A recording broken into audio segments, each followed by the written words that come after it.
नागिन और इंसान का प्यार। नागिन ने बदला अपना रूप और कर ली इंसान से शादी। रोज इसी तरह की वीडियोस देखने के लिए चैनल को लाइक और सब्सक्राइब कर लें।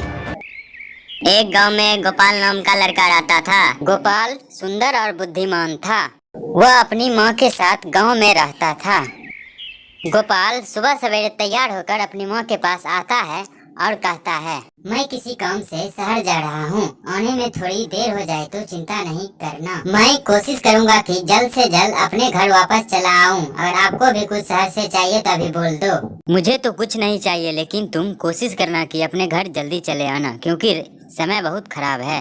ठीक है माँ, मैं आपकी बातों का पूरा ध्यान रखूंगा और पूरी सावधानी से शहर में अपना काम करके जल्द से जल्द वापस चला आऊंगा। लेकिन आप मेरे आने से पहले खाना खा लेना।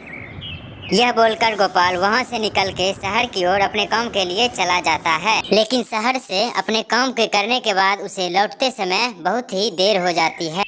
गोपाल अपने घर जल्दी पहुंचने के लिए एक खतरनाक और शॉर्टकट रास्ता अपनाता है। वह रास्ता एक सुनसान जंगल से गुजरता है, लेकिन गोपाल बहुत ही निडर था। रास्ता बहुत लंबा था। थोड़ी देर चलने के बाद गोपाल वहीं पर बैठ जाता है। तभी वहाँ जंगल से एक अजीब सी आवाज सुनाई देती है। अरे कौन है तू? यहाँ इतनी रात के क्या कर रहा है? तभी गोपाल खड़ा होकर अपनी चारों ओर देखता है और बोलता है, कौन हो तुम और चुप चुप के क्यों बोल रही हो? सामने आओ मेरे।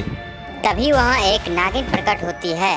तू मेरे जंगल में इतनी रात को क्या कर रहा है मूर्ख? मैं किसी काम से शहर गया था, लौटने में मुझे देर हो गई। घर जल्दी जाने की वजह से मैं इस शॉर्टकट लेकर इस जंगल से गुजर रहा था। क्या तू नहीं जानता यहाँ जो भी आया है वो कभी लौट के नहीं गया है?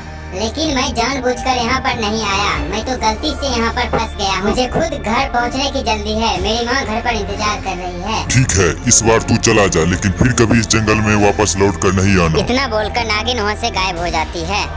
आज तो भगवान ने बचा लिया, फिर कभी मैं इस जंगल में नहीं आऊँगा। घर जाकर गोपाल सारी बात अपनी माँ को बताता है, जो जो जंगल में उसके साथ हुआ।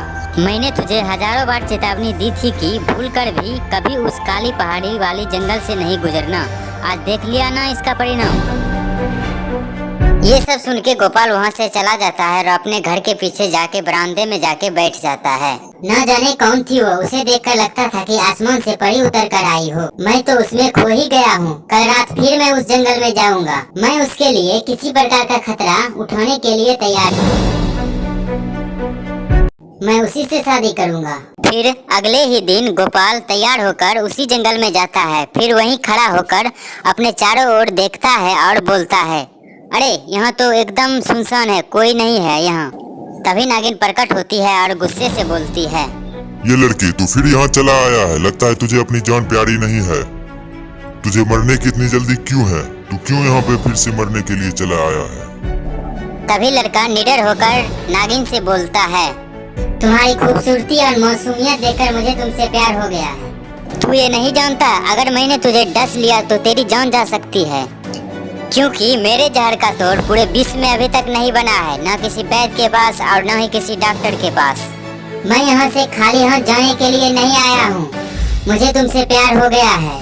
तुम अभी मेरे साथ मेरे घर। इतना प्यार देखकर नागिन ने अपना रूप बदला और लड़के के साथ जाने के लिए तैयार हो गई।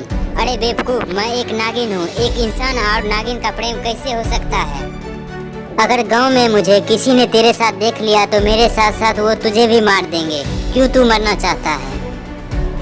मुझे अपनी जान का कोई डर नहीं। अगर तुम मेरे साथ हो तो मैं पूरी दुनिया से तुम्हारे लिए लड़ सकता हूँ।